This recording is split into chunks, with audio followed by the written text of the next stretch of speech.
Latar belakang kajian. Kajian ini kami laksanakan adalah berkaitan penghayatan bahasa Melayu dalam kalangan pelajar berbagai kaum. Kajian ini dilaksanakan bagi memartabatkan sejarah bahasa Melayu di mata umum, terutama sekali untuk pelajar sejarah bahasa Melayu. Asal-usul orang-orang Melayu amat kabur karena istilah kuno Asia Tenggara masih belum diselidiki dengan mendalam. Bagaimanapun, istilah Melayu adalah sangat baru dan timbul buat kali pertama dalam tulisan Cina antara tahun 644 dan 645 Masehi. Tulisan itu menyebut orang Moloyu, tetapi letaknya kerajaan Moloyu ini tidak dapat dipastikan. Ada yang mengatakan di Jambi dan Sumatera, dan ada juga yang mengatakan di Semenanjung Tanah Melayu.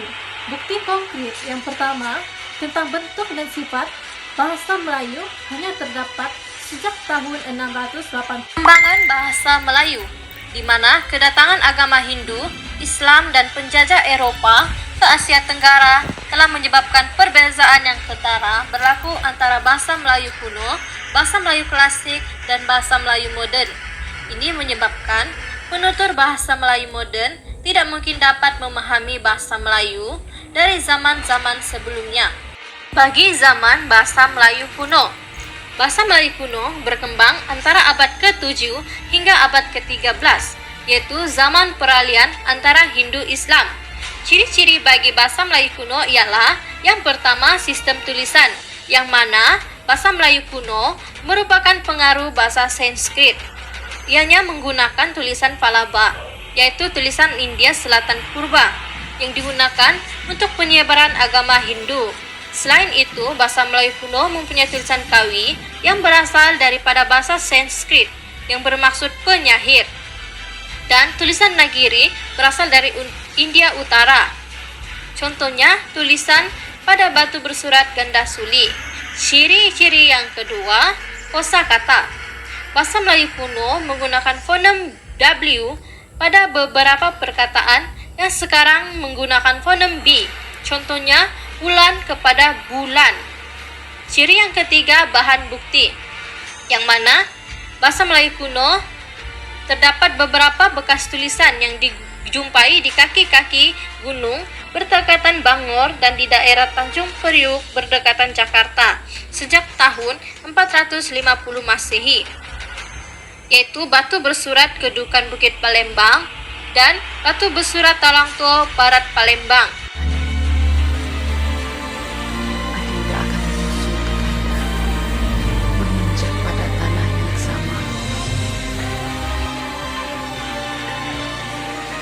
Yang seterusnya, bahasa Melayu klasik. Zaman klasik ialah lanjutan daripada zaman praklasik antara abad ke-14 hingga abad ke-19. Ciri-ciri bagi bahasa Melayu klasik yang pertama adalah sistem tulisan. Sistem tulisan masih menampakkan pengaruh kebudayaan India dan menggunakan huruf yang berasal dari India, misalnya batu bersurat Pagaruyung dan batu bersurat Minye. Sistem tulisan berubah sedikit demi sedikit apabila kebudayaan Islam mula bertapak. Bahasa yang menggunakan bahasa Arab dan tulisan Arab berbentuk kufi. Yang seterusnya kosakata, yang mana bahasa Melayu klasik diperkayakan dengan kata-kata atau istilah pinjaman atau serapan daripada bahasa Arab. Perkataan bahasa Melayu kuno dan Sanskrit tetap digunakan, tetapi konsepnya diubah sesuai sejajar dengan konsep Islam. Ciri yang seterusnya adalah tata bahasa, yang mana bahasa Melayu klasik menggunakan bahasa istana. Contohnya, santap yaitu makan, bertitah pula merupakan berucap. Bahan bukti yang dapat kita lihat pada bahasa Melayu klasik adalah melalui penemuan batu bersurat Kuala Berang, Hikayat Angtua, batu bersurat Minye 7, dan surat Raja Aceh Heri. Sandalah di bahuku,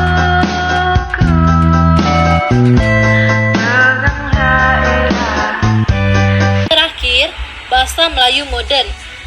Bahasa Melayu modern bermula pada abad ke-19. Ada pendapat yang menyatakan bahwa zaman modern ini ditandai oleh karangan Abdullah Munshi, yaitu zaman tokoh ini ialah zaman peralihan antara bangsa Melayu klasik dan bahasa Melayu modern. Namun yang hakikinya bermula pada abad ke-20, zaman bahasa Melayu modern sebenarnya telah bermula. Perkembangan pesatnya berlaku setelah tanah Melayu mencapai kemerdekaan pada tahun 1957. Bahasa Melayu menjadi bahasa kebangsaan melalui perkara 152 Perlembagaan Malaysia. Ciri-ciri bagi bahasa Melayu modern yang pertama adalah fonologi, yang mana bunyi-bunyi bahasa yang dihasilkan oleh alat artikulasi dan alat artikulator manusia. Ciri yang kedua, morfologi, yaitu sistem susunan tertentu dari aspek bunyi perkataan, rangkai kata, dan imbuhan. Yang ketiga pula adalah sintaksis, yang mana bentuk dari aspek frasa, klausa, nahu, dan ayat. Dan ciri yang terakhir adalah semantik, yang mana kaitan makna antara bunyi yang dihasilkan oleh manusia dan kebudayaan di sekelilingnya. Keistimewaan bahasa Melayu. Keistimewaan bahasa Melayu ialah status bahasa Melayu sebagai bahasa kebangsaan, digunakan secara rasmi dan dijadikan bahasa pertuturan utama oleh rakyat yang mengenal budi, patuh, dan setia. Selain itu, bahasa Melayu sebagai bahasa perpaduan yang digunakan sebagai lambang penyatuan suara rakyat Malaysia, juga berfungsi sebagai alat untuk menyatupadukan rakyat.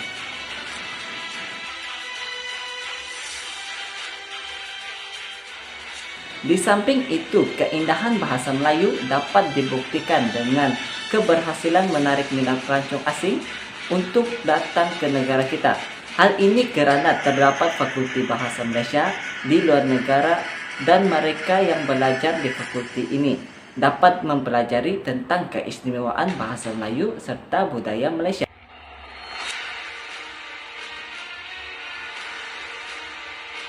Kedudukan bahasa Melayu dalam perlembagaan Malaysia.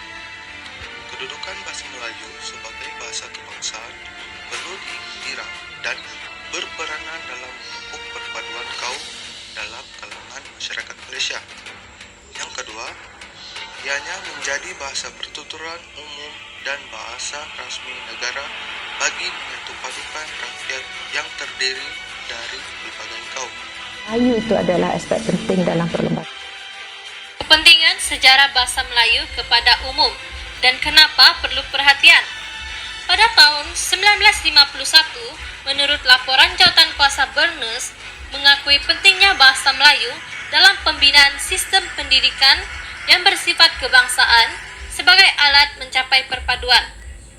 Kemudian kedudukan bahasa Melayu bertambah baik apabila laporan Razak 1956 menegaskan bahwa bahasa Melayu mesti diajar ke semua sekolah, dijadikan salah satu pembelajaran mustahak untuk mendapat sijil rendah dan sijil pelajaran kebangsaan, dan mencadangkan semua sekolah menengah jenis kebangsaan wajib mengajar bahasa Melayu dan bahasa Inggris.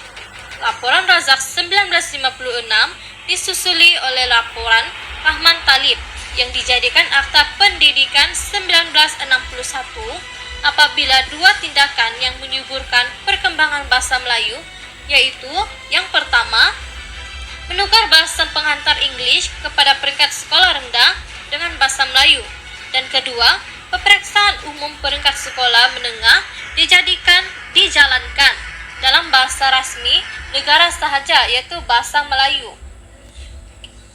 Mengapa sejarah bahasa Melayu penting kepada umum dan perlu diberi perhatian adalah kerana bagi membuktikan identiti teguh sebagai rakyat Malaysia dalam diri kita. Yang kedua, membezakan bahasa Melayu dari bahasa Indonesia.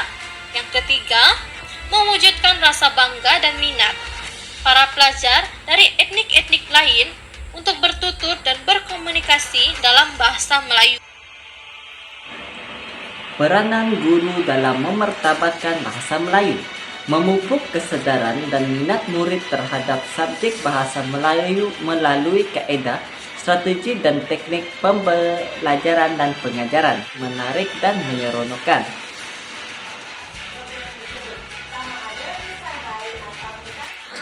Peranan pelajar. Pelajar-pelajar harus digalakkan mengambil bahagian dalam aktiviti-aktiviti yang berhubung dengan bahasa Melayu yang betul dan baik susunan bahasanya. Bahan-bahan ini mungkin dikit bilangnya, namun benda yang sedikit kalau dimanfaatkan tentu akan memberikan makna yang besar kepada kita semua. Peranan pihak sekolah dalam memartabatkan bahasa Melayu. Para pelajar Institut Pengajian Tinggi mempunyai peranan dan tanggungjawab yang besar dalam memartabatkan bahasa Melayu.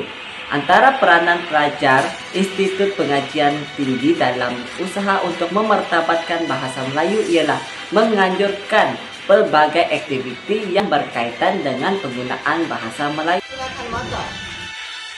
Langkah memartabatkan pendidikan bahasa Melayu.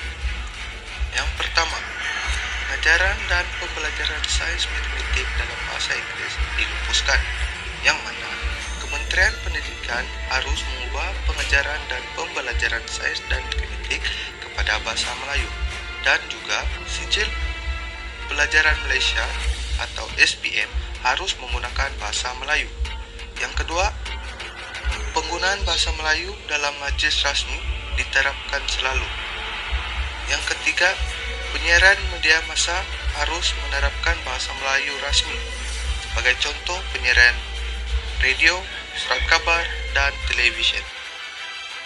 Seterusnya terdapat beberapa aktiviti yang boleh dilakukan untuk menarik minat agar mencintai bahasa Melayu dalam kalangan masyarakat dan pelajar berbagai kaum.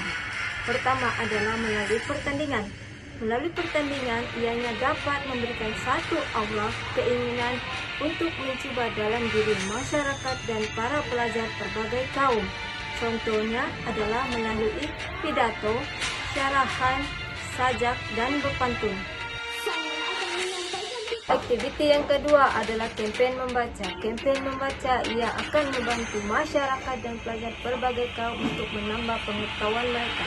Kempen membaca juga dapat dilakukan di berbagai tempat seperti perpustakaan, pusat sumber, kelas, dewan atau sebagainya.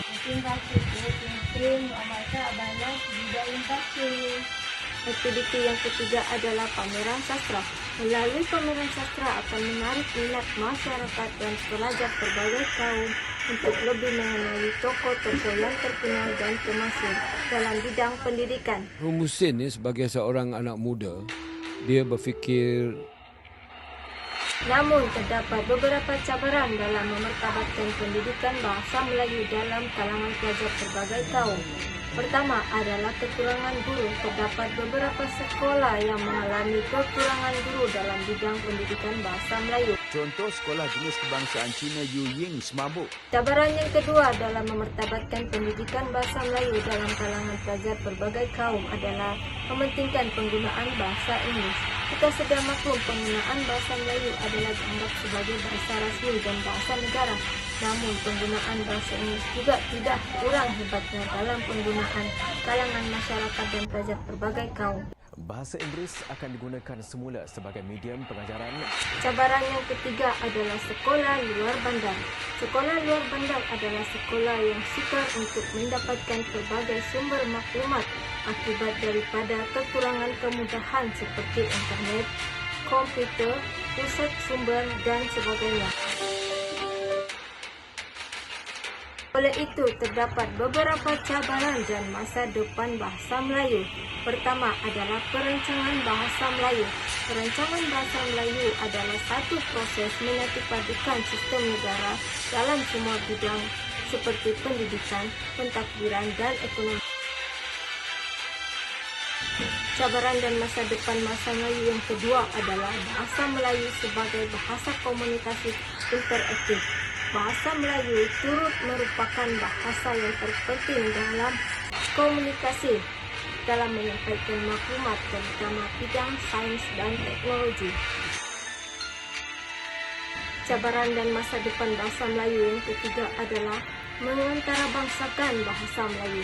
Bahasa Melayu merupakan bahasa keempat terbesar di dunia dari segi jumlah penuturnya.